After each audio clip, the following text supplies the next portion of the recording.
우리 귀한 약속의 말씀을 섞어서 기도한 은혜를 감사합니다. 나는 아멘이시여 충성되고 참된 창조의 근본이시며 라고 말씀하신 주님께서 우리에게 그렇게 자기를 소개합니다. 나는 아멘이시다. 또 이렇게 말씀하시면 나는 처음과 나중이시다. 시작과 끝이시다. 알파와 오메가시다. 이 모든 말씀을 총칭해서 이렇게 해석을 할 수가 있습니다. 영감은 그렇게 우리에게 말씀하십니다. 이 그분의 이름은 인간의 모든 필요에 대한 답이다. 완전한 건강과 완전한 평화와 완전한 품성을 주기 위해서 오신 주님을 마음으로 영접하셔서 우리 모든 필요가 넉넉히 채워지는 은혜를 맛보시기를 간절히 바랍니다. 아멘. 79장 참배처럼 우리 마음이 하늘에 가 있어 이제 우리 마음과 생각의 꽃비를 하나님의 은혜를 통해서 하늘의 보좌로 묶어두는, 그래서 전심을 다해서 말씀을 충종하고 주에게 음성을 듣는 귀한 시간 되기를 간절히 바라겠습니다. 우리 시간 아주 우리 아시지만 굉장히 중요한 주제를 이 시간 함께 다루겠습니다. 성소가 정결하게 함을 입으리라 라는 주제로 이 시간 같이 한번 말씀을 연구해 보도록 하겠습니다. 먼저 베드로전서 3장 15절과 16절에 있는 말씀을 먼저 봉독하겠습니다. 너희는 마음에 그리스도를 주로 삼아서 거룩하게 하고 너희 마음속에 있는 소망에 관한 이유를 묻는 자에게 항상 대답할 것을 예비하되 온유와 두려움으로 하고 선한 양심을 가지라. 이는 그리스도 안에 있는 너희의 선행을 욕하는 자들로 그 비방하는 일에 부끄러움을 당하게 하려 함이라. 쉽게 풀이합니다. 야, 저는 진짜 예수 믿네. 정말 믿는 것이 보이네. 내가 그를 품성을 판단하고 비방한 것이 참 부끄럽네. 진짜 말씀대로 사는 사람이네. 진짜 예수를 닮는 사람이네. 그런 말입니다. 그런 의미입니다. 다시 말합니다. 너희는 예수를 마음에 거룩하게 주로 삼아서 거룩하게 하고 그런 다음에 마음속에는 소망이 생기는데 그 소망을 묻는 자에게 대답할 것을 온유와 두려움을 항상 준비하라. 그리고 착한 양심을 가져라. 왜냐하면 너를 비방하는 사람들이 너의 행실을 보고 부끄러워하게 하려 함이라. 아멘. 그런 뜻입니다. 변론으로는 기별이 이미 다 전파되었다. 이런 말씀하십니까? 복음은 전파되었지만 복음이 증거되지 않고 있다. 이론적으로 수많은 사람이 예수를 믿노라 하지만 그 진리에 있는 그 실체가 공개되어서 그들 속에서 실체가 되어지는 사람. 다시 말합니다.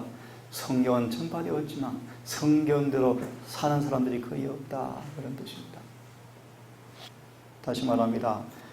변론으로 이미 전파되었고 종자는 이미 뿌려졌으며 이제 불응한 그것은 성장하여서 결실을 맺게 될 것이다. 이 말씀이 이런 말씀입니다. 이 천국 복음이 증거되기 위해서 전파되리니 그제야 끝이 오리라. 다시 말하면요, 전파된 복음이 증거되어지면 뭐가 온다? 끝이 온다. 이 끝이 뭔가?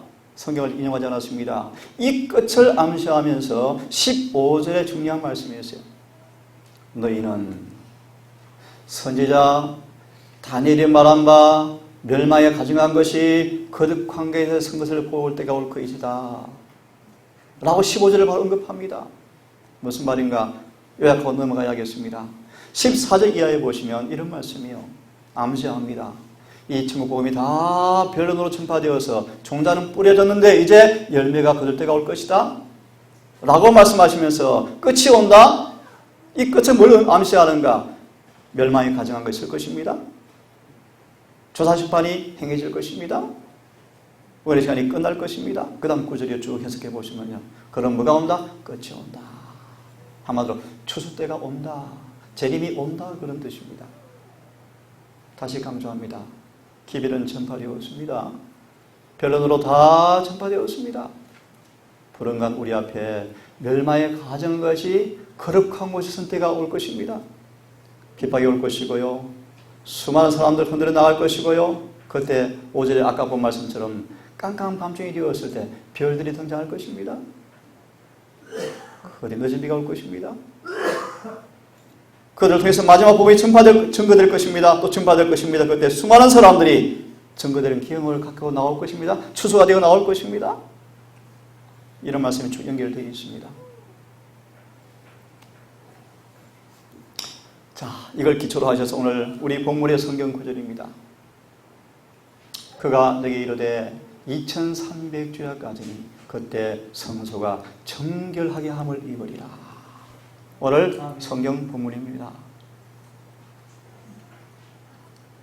정결하게 된다 말이 무슨 말인가? 좀 빨리 진행합니다. 바르게 된다, 회복된다, 의로워진다, 옹호된다, 이런 의미를 내포합니다. 이 말씀 한마디로 요약합니다. 하나님과 완전히 올바른 관계가 회복된다 뜻입니다. 2300주가 되어지면 성소가 정결해진다 말의 의미가 뭔가? 하나님과 인간이 영원히 뭐 된다? 올바른 관계가 딱 만들어진다. 이걸 한 단어로 속죄다 그런 뜻입니다. 다시 마무리하면 하나님과 우리를 뭐한다? 영원히 하나가 되었다. 영원히 하나가 된다 뜻입니다. 그러므로 그렇게 하지 못했던 모든 것이 뭐한다? 다 회복된다. 올바르게 다 놓인다. 그런 의미가 정결하게 되어진다라는 원어의 의미입니다. 다시 말합니다. 2300주가 되어지면 하늘에서 중요한 일이 발생하는데 그것은 뭔가 성소가 정결해진다. 그 말의 의미는 우리와 그분의 관계가 영원히 뭐 된다? 회복되어진다.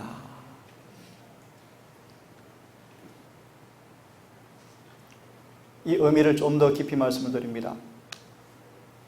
지상성소를 보시면 지상성소 사업에서 복음 사업이 맞춰지기 전에 성소 정결이 진행이 되어집니다. 그 말의 의미가 뭔가 잘 들으십시오.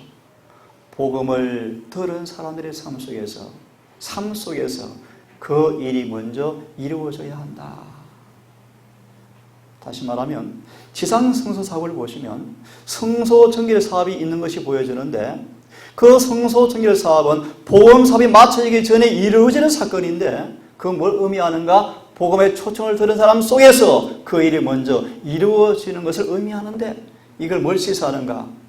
그들 속에서 허물이 마치고 죄가 끝나고 죄가 영원히 용서받아지고 그분의 의로운 품성이 영원히 우리의 품성이 되는 그 일이 먼저 복음의 초청을 당하고 예수를 믿노라 하는 사람 속에서 먼저 이루어져야 한다.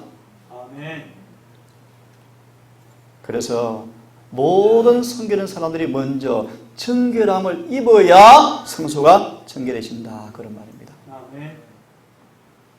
얘가 이해되었습니까? 지금 하늘에서 성소 정결의 사업이 진행되어 왔고 예언에서는 말하죠. 신속히 끝날 것이다. 인치는 시간은 극히 짧을 것이며 갑자기 끝날 것이다. 자, 좀 더 봅니다. 그런데 예수를 믿노라 사람들이 계속 죄를 범함으로 그 죄가 홍수처럼 자꾸 하늘 성소로 흘러들어간다면 어떻게 성소가 깨끗해질 수 있겠느냐? 다시 말합니다. 하늘 성소에 주님께서 뭐 하십니까? 성소를 정결하게 하고 정결 사업을 하고 계십니다. 이 정결 사업을 이루시려면 그 정결 사업에 동참하는 우리의 삶 속에서 먼저 그 일이 이루어져야 하는데 그를 믿노라는 사람들이 여전히 죄를 계속 반복해서 그 죄의 기록이 하늘에 쌓인다면 어떻게 성소가 깨끗해질 수가 있겠느냐라는 말입니다. 그러므로 다시 말하 우리 안에서 먼저 그 일이 뭐한다? 맞춰져야 한다. 아멘. 이것이 셋째 천사의 기별이에요. 아멘. 계속 봅니다. 성소 정결이란 성소에만 국한시킨 것이 아니라 1년간 제사장의 봉사를 통하여 성소로 들어온 모든 백성들의 죄를 성소에서 없애는 것이다. 그러므로 이러한 죄의 홍수가 다시 말합니다. 그분을 믿는 사람들이 수천 많은 사람들이 예를 수천 사람 죄를 하나 지금 몇 개입니까? 수천 개의 죄가 하늘에 올라가겠죠. 죄악의 홍수가 계속 하늘에 뭔다? 쌓여진다. 그러려면 성수가 정결해지려면 홍수가 먼저 섬기는 사람의 마음과 생애에서 근본적으로 멈추어져야 성수가 깨끗해질 수가 있다. 그러므로 성소 정결 사업에서 맨 먼저 해야 할 일이 뭔가? 사람들의 마음의 성소가 정결해져야 한다. 아멘. 성소 자체를 정결케 되기 위해서 죄를 마치고 영원히 의를 드러내기 위해서는 정결해야 할 이런 모든 사람의 마음의 생애에서 마음과 생애에서 허물이 죄가 끝나야 한다. 하나 예를 듭니다. 왜 그분의 재림이 늦어지고 있는가? 왜 집세의 표 사건이 자꾸 연장되고 있는가? 결론입니다. 지금 재림교회가 너무나 준비가 안 되어 있습니다. 말씀처럼 우리의 기대처럼 속히 은혜 시간이 끝나고 재림이 임했더라면 극소수가 구원받을 것이다. 극소수가. 그런 말씀을 여러분 기억나시죠? 그러므로 이 지상 성소 봉사에서 분명한 것은 참 성소가 정결해지기 위해서는 그 사업에 참여한 우리 신자 속에서 먼저 거듭 말합니다. 허물이 죄가 끝나야 한다. 그리고 쉽게 말합니다. 순종했다가 또 넘어졌다가 그런 것이 아니라 의가 영원히 딱 고정되어야 한다. 영원히 의가 드러나야 한다. 이렇게 되어질 때야 비로소 하늘 성소가 말할 수 있다. 정결 사업이 마쳐질 수가 있다라고 말씀하는 것입니다. 오늘 찬양 기도처럼 그렇게 되어질 때 하늘의 사인이 무엇입니까? 너희 및 성령. 쉽게 말합니다. 그 일이 다 이루어졌으므로 예수님이 충만히 임하셔서 그의 전 존재를 주님께서 충만히 차고 넘치셔서 그들의 삶 속에서 의가 영원히 다 드러나 버리는 것입니다. 마무리하면 그분의 하늘 성소 봉사 사업의 마지막 근본적인 목적을 말씀하시기를 죄를 영원히 없애고 거기에 나오는 사람들을 영원히 온전케 하시는 것이 그분의 성소 봉사의 목적이라고 말씀하십니다. 자, 이제 돌아옵니다. 다시. 우리가 뭘 보았냐? 우리 기억절을 보았죠. 그때 성수가 정결하게 함을 입으리라. 14절입니다. 이 말씀을 성경 본문에서 조금 본문대로 좀 더 쉽게 말씀을 먼저 이해한 다음에 이어서 말씀을 좀 드리겠습니다. 8장 18절을 보시면 이렇게 되어 있습니다. 수염소가 누굽니까? 아시는 분? 수염소가 심히 광대하여 강성할 때 그 뿔이 꺾였다. 이 뿔은 누구를 가리키죠? 수염소는 누구를 가리킵니까? 네, 헬라를 헬라. 그리스를 가리킵니다. 그 가운데 뿔이 4개가 났다. 알죠? 알렉산더 죽으면서 여러분 예언 한번 잠깐 반복합시다. 그 죽으면서 뭐라 그랬대요? 이왕 대통령 누가 되면 좋겠습니까? 누가 죽겠습니까? 그러니까 그 뭐라 그랬대요? 손을 강한 자가 주리라. 뿔이 4개란 말은 무슨 말입니까? 그 수와 4큰 장군이 땅을 4개 따먹었죠. 그죠? 4나라로 나누어지죠? 그 4나라가 다시 어떻게 나누어져요? 둘씩 나누어져서 남방왕, 북방으로 나누어지죠. 그죠? 이게 11장의 다니엘 예언이에요. 자, 일단 그거 놔두십시오. 이 볼을 왜 택했는가? 이 본문 속에서 성수가 정결해진단 말이 의미가 무엇인가를 말씀드리려고 좀 본문을 폈습니다. 자, 9절을 봅니다.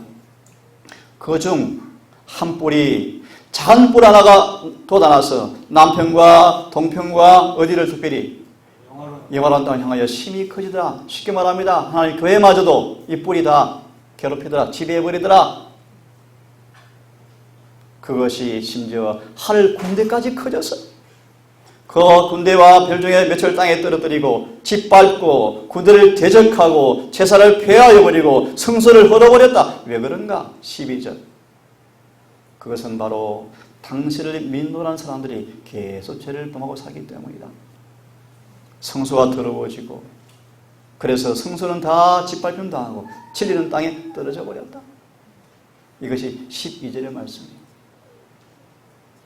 다시 말합니다. 작은 뿔이 작은 불이 거짓 교회가 불법의 비밀이 하나님의 교회를 망한다, 짓밟고 무너뜨리고 백성을 잡아 죽이고 진리는 망한다, 다 더럽혀버렸다.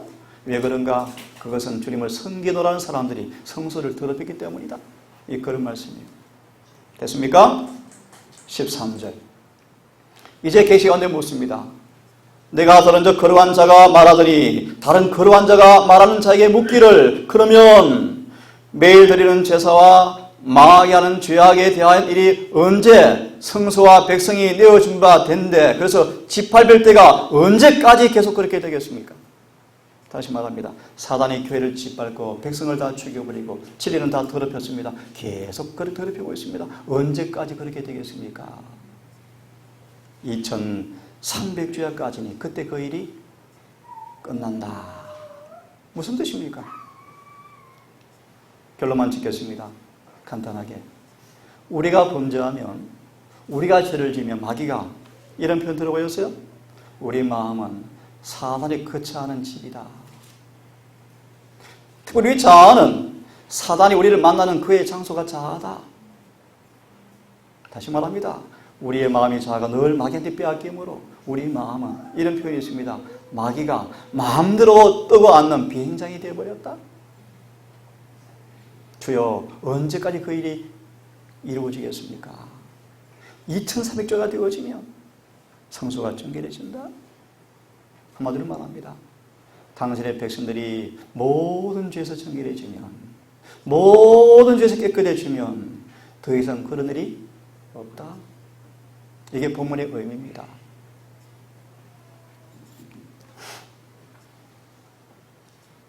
레위기 16장을 보시면 시간 관계상 30절을 결론만 봅니다. 그날에 다니엘 8장 14절에 말씀하시는 2300절까지니 성수가 정결해진다 말의 의미를 레위기는 그렇게 말합니다. 그날에 제사장이 너희를 위해서 속죄하여 너희를 정결케 하리니 잘 들으십시오. 이로써 너희가 너희의 모든 죄에서 떠나서 주 앞에 깨끗해진다. 성소 정결이 무엇입니까? 주님의 거룩한 백성들에게서 모든 죄가 뭐 된다? 정결하게 되어진다. 이것이 뭐다? 대속죄일이다. 참고로 이 말씀을 좀 봅니다.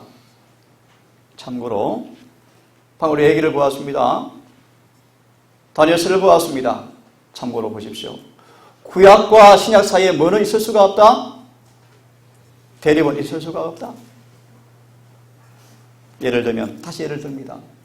구약에 의하면 성소 정결 사업이 분명히 있습니다. 그죠? 심판이 있습니다.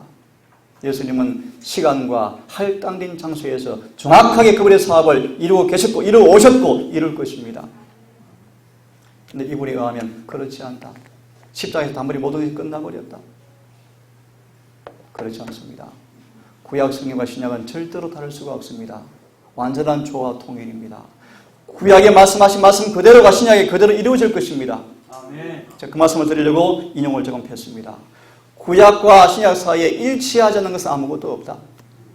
구약도 구주에 대한 복음이었고 신약도 예언된 오신 구주에 대한 복음이었다. 완전한 조화 통일입니다. 그러므로 신약을 이해하고 해석하기 위해서는 뭐로 해석하셔야 돼요? 구약으로 해석하셔야 되고, 신약은 또 뭐로 해석하셔야 돼요? 구약으로. 구약은 뭐로 해석하셔야 돼요? 신약으로 해석하시는 내용은 어떻습니까? 완전한 조화 통일을 이룰 것이고 대립과 부조화는 없을 것입니다. 그런 뜻입니다. 무슨 말인가 들어보십시오. 이와 마찬가지로 유월절과 요제절을 가리킵니다. 무슨 말인가 하면 약 2000년 가까이 유대인들이 1월 14일 금요일 오전 9시에 오후 3시에 양을 잡았습니다. 2000년 가까이 거의. 이게 유월절.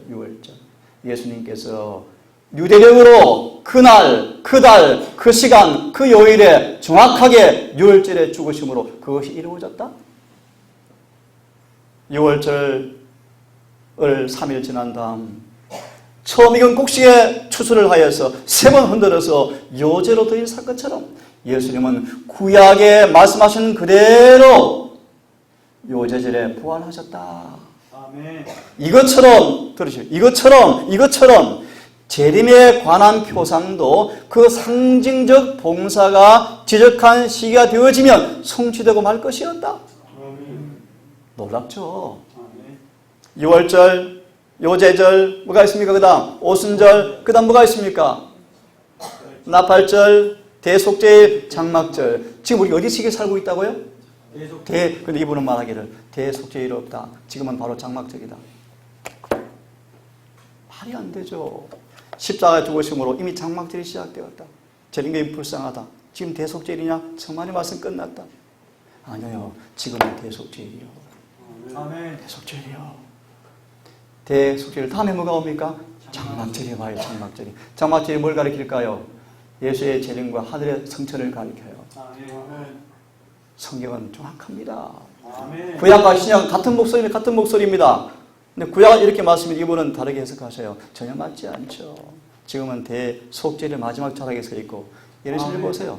대속죄의 마지막 사인이 뭔지 아세요? 1월 효명이요. 자, 다시 돌아옵니다. 그것처럼 재림에 관한 표상도 상징적 봉사가 지적한 시가 되어지면 정확하게 성취될 것이었다. 모세의 길에 의하면 성소를 정결케 하는 대속죄일은 유대력으로 7월 며칠이었다? 10일이었는데 시간 관계상 넘어갑니다. 7월 10일 성소를 정결케 하는 대속죄일은 1844년 10월 22일에 해당되었으므로 2300주야, 이것은 바로 2300주야 그 진리에 대한 움직일 수 없는 결론을 그들이 갖게 되었다. 자, 요약합니다. 유월절과 요제절이 구약에서 말씀하신 말씀 그대로 주님께서 뭐 하셨습니까? 그대로 이루시고 성취하신 것처럼 구약의 재림에 관한 표상도 문자 그대로 이루어질 것이었다. 그것이 뭐였는가? 유대력으로 7월 10일 대속죄일이 문자 그대로 1844년 10월 22일이 되어지자 예수님께서 어디로 들어가셨다? 하늘 지성소로 들어가셔서 조다 심판이 시작이 되었다. 라고 말씀하는 것입니다. 이해됐습니까? 아멘. 자, 보십시오.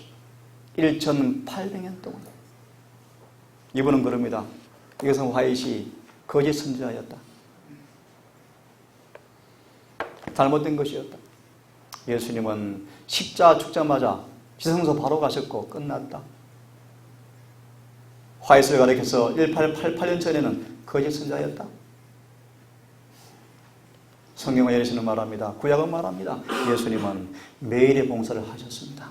아멘. 그가 보라고 성천하셔서 하늘의 성소에서 1800년 동안 처체크 안에서 매일의 봉사를 하셨다. 조금 설명합니다. 회개한 죄인들을 그들을 위해서 애소하시는 그분의 피로 말미암아 아버지께로 용서를 받고 아버지께 간합되었지만 그들의 죄는 여전히 기록책에 남아있다. 모형적 봉사에서 1년의 마지막 속죄 사업이 있은 것처럼 인류의 구속을 위한 그분의 사업이 마치기 전에 성소에서 죄를 도말하기 위한 속죄 사업이 있게 된다. 이분은 말합니다. 십자의 속죄는 완성이 되었다. 아닙니다. 예수는 말하면 성경은 말합니다. 아니다. 1844년 10월 20일 되어서 뭐가 한다? 속죄가 사업이 시작이 되었다. 여러분 누구를 믿으실래요? 그것은 2300주야가 끝날 때 시작된 사업이다. 분명합니까? 선지자 다니엘이 말한 것처럼 그때 우리의 대제사장께서 지성소에 들어가셔서 가장 음숙한 부분의 처의 봉사인 성소 정결의 사업을 수행하고 계신다. 아멘. 심각합니다. 마지막 그것은 바로 1844년이었다. 하나 결론 짓습니다. 1844년은 제7일 안식 예수 재림교회 출생증명서입니다. 이것이 무너져버리면 재림교회는 의미가 없어집니다. 끝나버려요. 이 교회는 거짓말 교회예요. 왜요? 이 재림교회는요 1844년에 탄생한 교회이기 때문이에요. 그래서 다시 예언하여 하리라 라는 깃발을 든 교회가 마지막 우리 재림교회예요. 조금 더 보겠습니다. 첫째와 둘째와 셋째 선자의 기별에 관한 우리의 신앙은 정확한 것이었다. 우리가 통과한 큰 노정표는 확고부도한 것이었다. 첫째와 둘째가 이 시간 공부할 시간이 없지만요. 첫째 천사의 기별이 언제 외쳐졌습니까? 정확하죠. 예언은요. 조금만 설명을 드리겠습니다. 성경은 놀랍습니다. 다니엘은요, 첫째 천사의 기별이 외쳐질 때까지의 기별을 딱 선포해 놓았어요. 다니엘서가. 정확하게 때가 되어지자 다니엘이 개봉이 되어지면서 예언이 풀리면서 첫째 천사의 기별이 딱 외쳐질 시기를, 그 시간을 성경은 정확하게 예언해 놓았습니다. 놀랍죠? 그거 다 아십니까, 여러분? 알죠? 계시록 6장과 마태 24장을 보시면요, 지진 나고 해, 달, 오초만 터키의 멸망, 작은 뿔에 상처받는 사건, 정확하게 징조가 이루어지면서 드디어 때가 되어지자 하나님께서 10장 계시록 말씀처럼 한 경건한 종을 이렇게 해오셔서 드디어 다니엘서 말씀하는 첫째 천사가 선포되어지는데, 성경 놀랍습니다. 그 첫째 천사는 바로 1844년 10월 22일을 알리는 기별이었습니다. 성경을 공부해 보시면요, 다니엘은 정확한 때를 알려주었는데 그 때가 정확하게 되어지자 다니엘을 통해서 그 심판의 시간을 공포한 것입니다. 그것이 뭐요? 1844년 10월 22일이었습니다. 놀랍죠, 그죠? 하나님은 정확한 계획에 따라서 기별을 진행해 오셨고, 그 계획에 따라서 이 교회를 세우시고, 지금 마지막으로 이 교회를 통해서 다시 한번 예언하여 하리라 라는 재림운동을 해왔고, 이제 곧 마칠 때가 다 되어갑니다. 자, 다시 봅니다. 이 노정표는 확고부동한 것이었다. 지옥의 사자들이 이 노정표를 무너뜨리기 위해서 계속 공격하지만 성공하지 못할 것이다. 이 지뢰의 기둥들은 영원한 산처럼 견고히 서 있고, 사단과 그의 부하들의 힘을 합하여서 아무리 머리를 기울일지라도 절대로 이 진리는 변할 수가 없을 것이다. 아멘. 미국을 중심으로, 유럽을 중심으로, 한국도 마찬가지요. 교회 안으로 교리의 바람이 엄청나게 불어옵니다. 교리의 바람이. 밖에서 안에서 막 불어옵니다. 하지만 우리는 절대로 이 말씀에 요동하지 않을 것이다 라고 말씀하십니다. 자, 이제 보세요. 구약시대 잘 들으십시오. 백성들의 죄가 믿음으로 말미암아 속죄의 제물에게 옮겨지고 그 피를 통하여 다시 어디로? 성소로 옮겨지는 것처럼 새 언약에서는 회개한 자가 믿음으로 말미암아 그들의 용서받은 죄가 주님께로 옮겨지고, 주님께서는 그 죄를 실제로 하늘 성소로 옮기신다. 그래서 하늘 성소가 우리의 죄로 인해서 뭡니까? 마치 지상의 피로 인해서 성소 휘장이 더러워졌던 것처럼 우리의 모든 죄의 기록이 하늘에 기록되어지므로 하늘 성소가 마치 더러운 것처럼 묘사하고 있습니다. 그러므로 들으십시오. 하늘 성소의 실제적인 정결도 거기에 기록된 죄를 도말하거나 제거해 버림으로 이루어지는 것이다. 그러나 이 일이 이루어지려면 누가 죄를 회개했고 누가 예수를 믿는 믿음으로 속죄의 혜택을 받을 자격이 있는가를 결정하기 위해서 기록책을 조사하는 일이 있어야 한다. 그러므로 성소 정결의 사업에는 조사하는 일, 곧 심판하는 일이 포함되어 있다. 얼마나 명확합니까? 이분은 말하기를 조사 심판은 없다. 없다는 거예요. 이 일은 그리스도께서 당신의 백성을 구원하기 위해서 재림하시기 전에 이루어져야 한다. 왜냐하면 주님께서 오실 때는 각 사람 행한 대로 갚아주실 것이기 때문이다. 정확합니까? 최후의 보상의 큰 날이 되어지면 자신의 행위에 따라 책들에 기록된 대로 심판을 받게 될 것이다. 성경대로 믿으시길 바랍니다. 저한테 이런 말 하지 말래요, 한 분이요. 저 대화하면서요. 이런 말 하지 말래요, 율법주의래요. 아니, 성경에 있는데요? 아니래요. 행위를 절대 첨가시키지 말래요. 오직 믿음을 말하래요. 전 동의할 수 없습니다. 보세요. 자기의 행위를 따라 책들에 기록된 대로 심판을 받겠다고 성경은 말합니다. 아멘. 이걸 어떻게 부인할까요? 그래서 저를 바리새인이래요. 성경은 분명합니다. 절대로 우리 믿음을 따라 심판하지 않습니다. 그때는 믿음이 아니라 믿음을 따라 살았던 행동으로 심판을 받습니다. 아멘. 그때 그리스도의 속죄의 피의 공로를 통하여 회개한 모든 사람의 죄가 하늘책에서 뭐한다? 제거되어진다. 그때 뭐한다? 제거되어진다. 다시 말합니다. 매일의 제사는 뭐냐 하면 우리에게서 죄가 분리가 되어지지만 분리가 된 죄는 심판대까지 남아 있습니다. 어떻게 합니까? 중요한 어떻게 합니까? 여러분 기억 속에 남아 있습니다. 계속 봅니다. 이와 같이 성소에서 죄의 기록에서 해방되어지고 정결하게 되어지는 것이 바로 성소정결 사업이다. 모형에 있어서 이 속죄의 대사업 곧 죄를 도말하는 이런 속죄일의 봉사, 죄로 말미암아 더럽혀진 성소를 속죄 제물의 피로 공로로 죄를 제거함으로 이루어진 것을 통해서 우리에게 보여준 것처럼 잘 보세요. 최후의 속죄에서 진심으로 회개한 자의 죄가 하늘 기록에서 제거되어지고 다시 기억되거나 마음에 떠오르지 않게 되어지는 것이 바로 뭐다? 성소 정결 사업이다 라고 말씀하고 있습니다. 이것이 그분의 마지막 봉사 사업. 이걸 말씀한 것이 뭐다? 바로 다니엘 8장 14절의 말씀이에요. 좀 더 설명합니다. 율법은 쫓아서 모든 물건이 피로써 정결케 되나니 피 흘림이 없은적 죄 사함이 없느니라. 그러므로 하늘에 있는 것들은 모형은 이런 것으로 정결케 할 필요가 있었으나 하늘에 있는 하늘의 성소는 이런 짐승의 피가 아니라 당신의 피로 정결하게 되어진다고 말씀하시면서 25절을 보세요. 대제사장이 해마다 다른 것의 피로써 성소에 들어가는 것처럼 자주 자기를 도리를 하지 아니하고 26절 그가 세상을 창조할 때부터 자주 고난을 받았어야 할 것이로되 이제 자기를 단번에 들여 죄를 없게 하시려고 언제 나타나셨다? 세상 끝에 나타나셨느니라. 참고로요. 여기를 이렇게 해석합니다. 세상 끝 봐라. 예수의 십자가의 죽음 바로 종말이 시작된 것이다. 봐라. 라고 이 구절을 그렇게 해석하고 있습니다. 여기에서는요. 절대로 그런 의미가 아니에요. 내가 풀어드리겠습니다. 단번에 죄를 없애려고 세상 끝에 나타나셨느니라. 기억하시고 해석합니다. 한 번 죽는 것은 사람에게 정하신 것이요 그 후에는 심판이 있으리니 이와 같이 그리스도도 많은 사람의 죄를 담당하시려고 단번에 드린 바 되셨고 구원에 이르게 하기 위하여 죄와 상관없이 자기를 바라는 자들에게 두 번째 나타나시리라. 아멘. 참고로 세상 끝이 언젠가 라는 말씀을 드리기 앞서서 성소 정결의 사업을 그냥 요약하겠습니다. 성소 정결이 뭔가?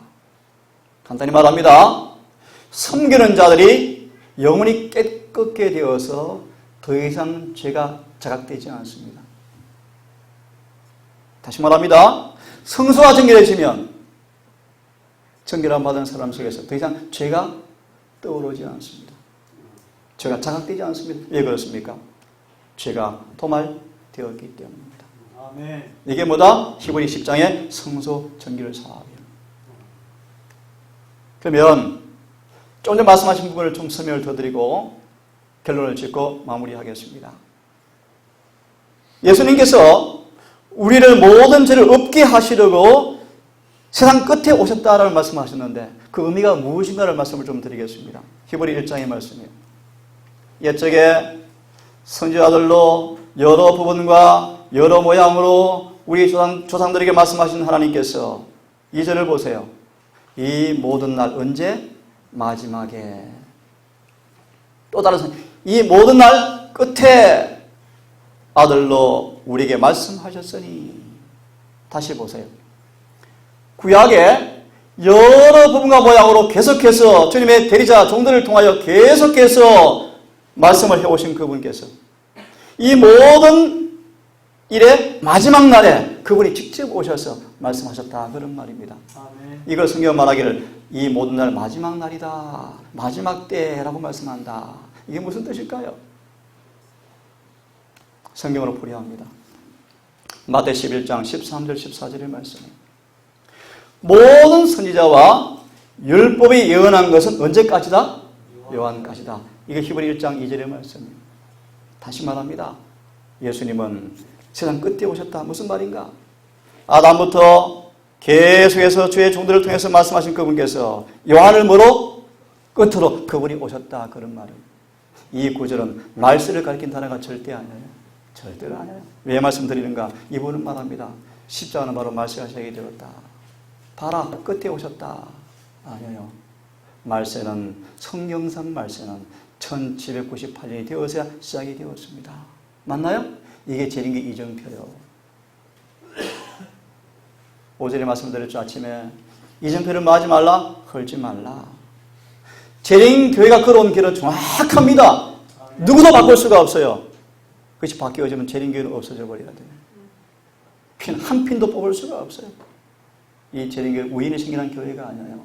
아멘. 하나님 정확한 예언에 따라서 시간대로 정확하게 이루어져 왔고 그래서 우리가 존재하고 있고 이 교회가 마지막 사업을 이룰 것입니다. 아멘. 이 말씀은 이렇게 마무리합니다. 심판이 언제 있는가? 이미 십자가 때 끝났는가 보세요. 심판은 정리합니다. 작은 뿔 이후에 시작된다. 그 말이에요. 그죠? 나중에 연구하십시오.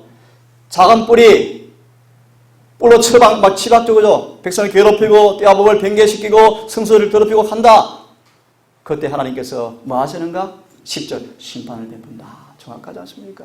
심판은 간단히 말합니다. 성경상 심판은 작은 뿔 이후에 있습니다. 그죠? 보세요. 아멘.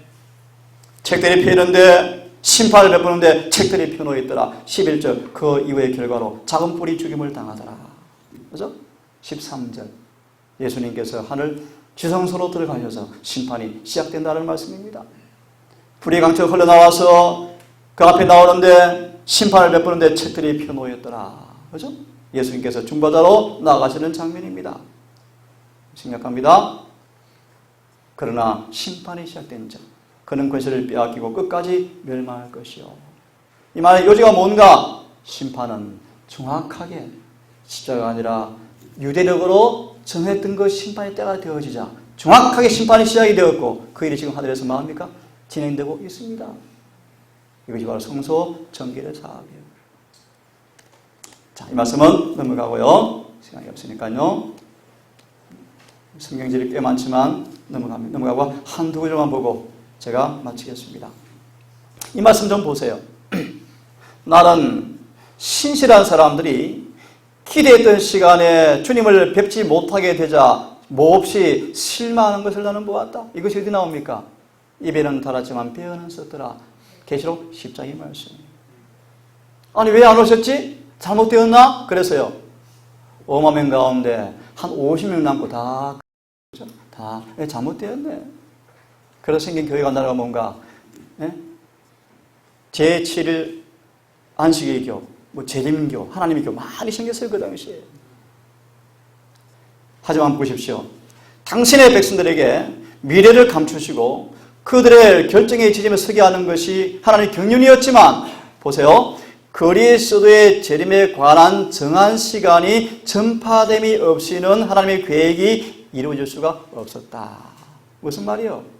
1844년 10월 20일은 그분이 뭐다? 계획이었다. 아멘. 바뀔 수가 없어요. 바뀔 수가 없어요. 정확한 계획입니다. 아까 읽었죠? 넘어갑니다. 말씀 넘어가고요.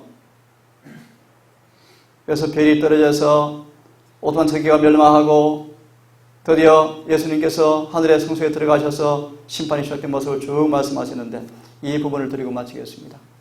같이 한번 읽으면서 요약을 좀 해보겠습니다. 자, 시작. 매일 드리는 봉사 시작. 매일 드리는 봉사 중 가장 중요한 부분은 개인들을 위하여 수행하는 봉사였고 그에게 한 죄인은 자기의 재물을 성막문으로 가져와서 그의 생제물의 머리에 손을 얹고 그의 죄를 고백하였다. 이 상기적 행위에 의하여 죄는 그에게서 허물은 제물로 옮겨진다. 그는 자기의 손으로 그의 짐승을 죽였고 제사장은 그의 피를 가지고 성소에 들어가 죄인이 범한 신성한 율법이 들어있는 법궤 휘장에 뿌렸다. 이 의식에 의하여 그 죄는 피를 통하여 상징적으로 성소로 옮겨졌다. 어떤 경우에는 피를 성소에 가지고 들어가지 않았고 모세가 아론의 아들들에 명령하여 너희로 회중의 죄를 담당하여 속하게 하려고 너희에게 주신 것이라 라고 말한 것처럼 그 고기를 먹고 들어갔습니다. 때때로 피가 들어가고 때때로 고기를 먹고 들어가. 다 뭘 가리킵니까? 이 두 의식은 다 죄가 회개한 죄인에게서 분리가 되어서 성소로 옮겨지는 것을 상징하였다. 그 다음 이런 것을 시작.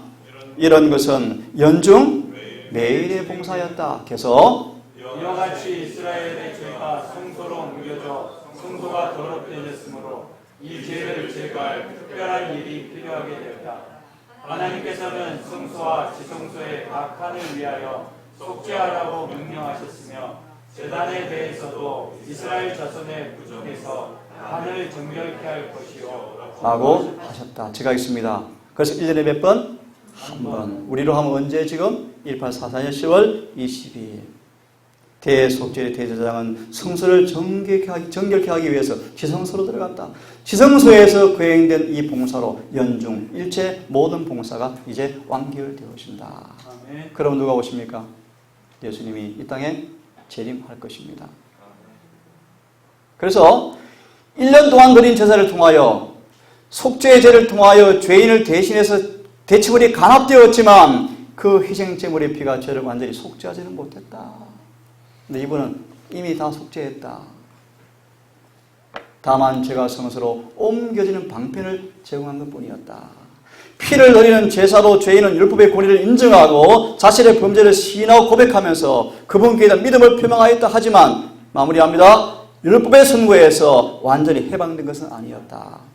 대속죄일의 대제사장께서 회정을 위해 제물을 취하여서 그 피를 가지고 지성소에 들어가서 속죄소에 피를 뿌렸을 때 율법 요구하는 충족은 이루어졌고, 그때 모든 죄가 도말되었을 때 제사장이 나옵니까? 나와서 축복하시죠. 이게 바로 재림하는 장면이에요.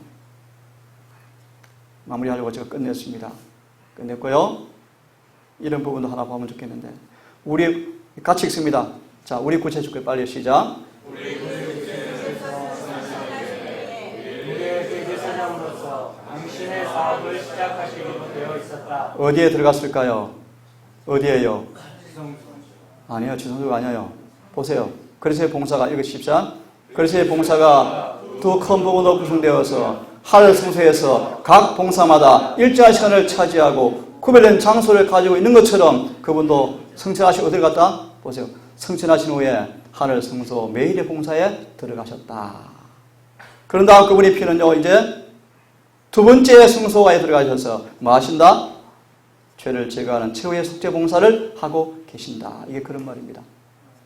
자, 오늘 결론 짓겠습니다. 성소 정결의 의미를 여러분 먼저 결론 이해하셨죠? 아멘. 다시 강조합니다. 지금 주님께서 우리의 모든 죄를 다 뭐 하려고 하셔요? 도말하려고 하십니다. 그러기 위해서 여러분들 속에서 먼저 죄가 깨끗해지셔야 합니다. 지금 주님 그 일을 하고 계셔요. 우리 십자가에 나가서 죄를 용서받고 회개할지라도 그 죄는 기록에 남아 있습니다. 그 죄가 언제 도말되어집니까? 어제 말씀처럼 우리의 품성 율법과 조화되는 것이 판명되어질 때, 속죄가 이루어지면 그분의 사업은 끝을 날 것입니다.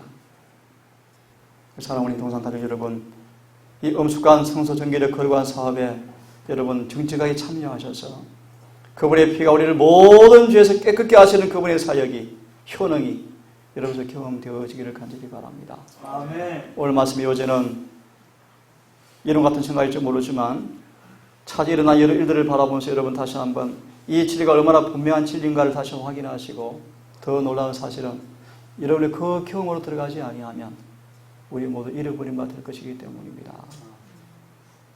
성소정결의 의미를 이해하고 경험하는 백성으로 사셔서 그분의 재림이 산 소망으로 자리하시는 모두가 되기를 간절히 바라면서 오늘 모든 말씀을 마무리하도록 하겠습니다. 아멘. 바로 기도하겠습니다. 30분이 좀 되었습니다.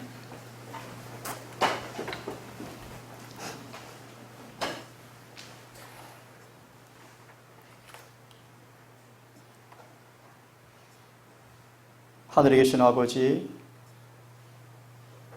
오늘 이 시간 성소 정결의 의미가 무엇이며 그 성소 정결의 시간과 사업이 정확한 성경 예언을 따라서 이루어진 사실을 우리가 확인하게 되었고, 우리가 어디에 서 있으며 어떤 사건이 올 것인가를 감지하는 말씀을 통해서 훈계받았습니다.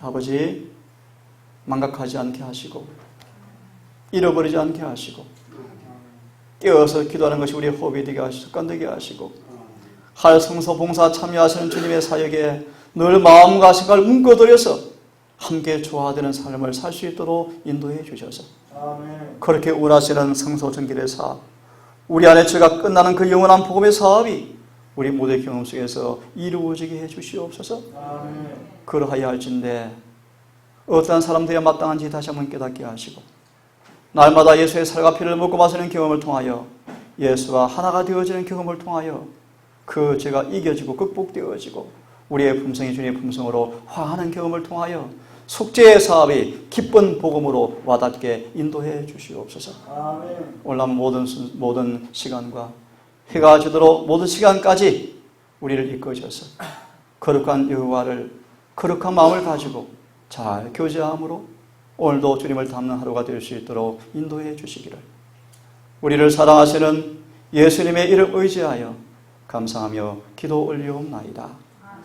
묵상으로 예배를 마치겠습니다.